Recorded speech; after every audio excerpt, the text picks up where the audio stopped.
बिस्मिल्लाहिर्रहमानिर्रहीम। खातिन हज़रात, मैं हूँ अख्तर अब्बास और आप सबको मेरा सलाम पहुँचे। ये जो आपके सवाल होते हैं, बुनियादी तौर पे अगर सेगमेंटेशन की जाए तो उस मुख्तलिफ सोसाइटी में जहाँ जहाँ मुख्तलिफ तरह की फीलिंग होती है, दुख होते हैं, सुख होते हैं, परेशानियाँ होती हैं, तो उसी का इजहार होता है। इनमें से कभी कभी ऐसा भी होता है कि बाकी लोगों के लिए उसमें इंफॉर्मेशन होती है और उसमें सबक भी होता है। कभी कभी ऐसा होता है कि आप सुन के मुस्कुराते हैं कि यार ये भला क्या बात हुई। ओके, सिद्रा कहती है कि सर, शौहर अगर काम नहीं करता और उसे काम को कहें तो झगड़ता है, तो उसका कोई हल बताइए। मेरे बच्चे, हल तो सीधा सीधा आपके पास है। वो काम नहीं करता तो आप उसे समझाते हो, इसका मतलब है आपको समझ है, तो आप काम करना शुरू कर दीजिए। या तो रिश्ता चलेगा या नहीं चलेगा। तो अगर एक आदमी आपकी ज़िंदगी में आ गया है, सुस्त है, कायल है, निकम्मा है, कामचोर है, ओके, तो या तो मियाँ रहेगा या नहीं रहेगा। तो अगर उसको अपने मियाँ रखना है, उसके साथ जुदाई नहीं डालनी, तो फिर खुद काम करना शुरू कर दीजिए। ये ज़िंदगी है, इसको प्रैक्टिकली ही हल निकालना पड़ेगा।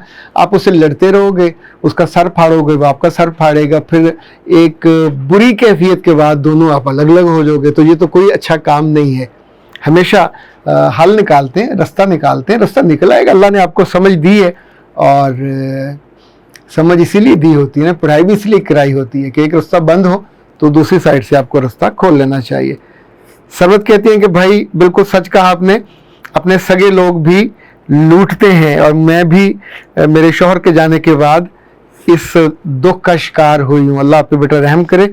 आतिफ कहती हैं अमेजिंग वीडियो। राजिया कहती हैं नाइस। और उज़े एसएम कहते हैं कि सर, आजकल शादीशुदा ख़वातीन को जिस तरह इस्तेमाल किया जा रहा है, मालदार ख़वातीन को उनके पैसे की वजह से लड़के फंसा लेते हैं और बाद में ब्लैकमेल करते हैं, इस पर वीडियो बनाइए, वो कैसे बचें। मेरे बच्चे, अजीब अहमकाना सा सवाल नहीं है। यानी ये दौलतमंद लड़कियां भी हैं, मालदार भी हैं, अक्लमंद भी हैं, और कम अकल इतनी है कि जिस जाहिल का जी चाहे इनको फंसा ले। तो ऐसी जहालत की मारी हुई लड़कियों को तो फिर जगह जगह शिकार बनना चाहिए। अगर अल्लाह ने आपको हुस्न दिया तो उसकी हिफाजत करनी चाहिए। अल्लाह ने आपको इल्म दिया तो उसे इस्तेमाल करना चाहिए।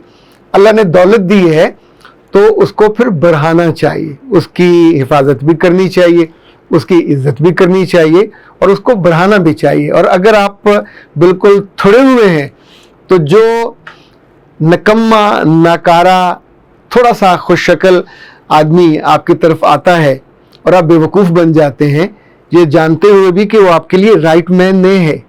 Right man for the right job, ये सिर्फ मुहावरा नहीं है। जो शादी है ये दुनिया का बहुत बड़ा टास्क है, बहुत बड़ी असाइनमेंट है। तो जो लड़का आपके लेवल का भी ना हो, ज़िम्मेदार भी ना हो और ठीक से ज़िम्मेदारी को उठाने पे तैयार भी ना हो, और आपको जल्दी पता चल जाता है जब वो मुफ्त में तोहफे लेते हैं और ख़र्चा करते हैं और फिर आपको बेवकूफ़ भी बनाते हैं। तो किस हकीम ने कहा है कि दूसरे लोगों को बेवकूफ़ बनाने की इजाज़त दे? डोंट लेट द पीपल, आपके साथ वो खेलेंगे तो आप अलाउ करते हो ना, तो don't let the people allow to play with you. और आपके जज्बात के साथ, आपके जिस्म के साथ, आपकी रूह के साथ, आपके पैसे के साथ बाद में किसकी मदद लेंगे? वो तो फिर आपको वॉमिट करके चले जाएंगे। तो अक्लमंदी उनकी है, वो चालाकी है, उनकी मक्कारी है, हमाकत आपकी है। तो वो सारी ख़वातीन या लड़कियां या ख़वातीन जो समझती हैं कि दौलत की वजह से वो कुछ को वफादार बना लेंगी, वो मुश्किल हो जाता है। ख़ानदान ही आपके साथ काम आता है। किसी लड़के को जिसका हसब नसब का भी पता ना हो तो फिर आपको दुख ज़्यादा मिलता है। फरहीन कहती है सर, बहुत अच्छी मालूमात आपने हमें दी, बहुत शुक्रिया बेटा। द चेफ कहते हैं कि सर आपकी बातें बहुत अच्छी थी, बहुत सीखा। और पायरा अतीक कहती है सर, मेरे 2 बच्चे हैं, दोनों ही ऑटिस्टिक डायग्नोज्ड हैं, हम और बच्चे लेना चाहते हैं, क्या करें? बेटा मेरी तो माने तो बिल्कुल ना लीजिए, इसलिए कि आप दोनों के अंदर प्रॉब्लम है और एक दफ़ा नहीं 2 दफ़ा आप ये तजर्बा कर चुके हो, तो अपने आप को मज़ीद आजमाइश में ना डालें या अपनी ट्रीटमेंट कराइए, वरना आजमाइश में डालेंगे तो ज़ाहिर है جو رزلٹ قدرتی طور پہ ایک چیز میں ڈیفیکٹ ہے تو آگے بھی اولاد اسی طرح کی آئے گی۔ نورین کہتی ہیں سر اللہ آپ کو بہت اجر سے نوازے، آپ ہماری زندگی میں آسانی کر دیتے ہیں۔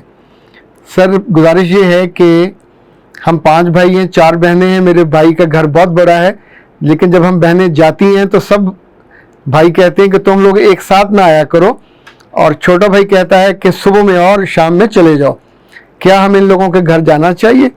اور میرے چھوٹے بھائی کی شادی ہے، وہ بار بار گھر بلا رہے ہیں، میں نے کہا میں سیدھی شادی حال میں آؤں گی، وہ بار بار فون کر رہے ہیں، تو کیا مجھے ان کے گھر جانا چاہیے؟ جو بھائی ایک رات رکھنے کو تیار نہیں، پلیز مجھے بتائیں میں کیا کروں۔ بیٹا چیزوں کو مکس نہ کریں آسماں، رشتے محبت کے ہوتے ہیں اور رشتے بوجھ کے نہیں ہوتے۔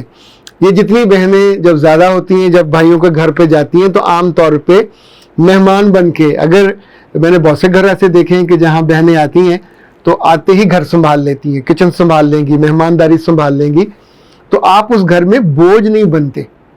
آپ کے بچے ہیں، ان کے بچے بھی ہیں، کھانا بنائیے، ان کو بھی دیجیے، اپنے بچوں کو بھی دیجیے، اپنے گھر بھی تو دیتے ہو نا۔ اچھا یہاں آپ مانگتے ہو پروٹوکول، اور وہ بھی VVIP پروٹوکول، تو آپ کے بھائی کی بیوی اس کی بیوی ہے، آپ کی وہ کچھ نہیں لگتی، آپ کی بھابھی ہے، بھابھی ہوگی محبت کے ساتھ، بھابھی ہوگی خدمت کے ساتھ، تو یہ آپ کا سر ریلیشن شپ ہی نہیں ہے۔ اچھا اب اکثر بہنیں یہ بھی کرتی ہیں کہ بے وجہ موڈ دکھاتی ہیں، آپ اگر رٹ جاؤ گے، نہیں جاؤ گے، انہیں کیا فرق پڑے گا؟ نقصان آپ کا ہوگا، ہولے ہولے رشتہ ختم ہو جائے گا۔ اب آپ نے ایک حماقت والا کام شروع کیا ہے کہ شادی ہے، آپ نہیں جاؤ گے تو ان کو امبیرسمنٹ ہوگی، لوگ پوچھیں گے کہ بہن کیوں نہیں آئی، اور آپ کہتے ہیں میں نے سیدھے ہال میں جانا، تو ہال میں کیا لینے جانا؟ گھر بیٹھو، پھر اپنے میاں کے ساتھ بیٹھو، سسرال میں بیٹھو، پھر کیا لینے جانا ہے؟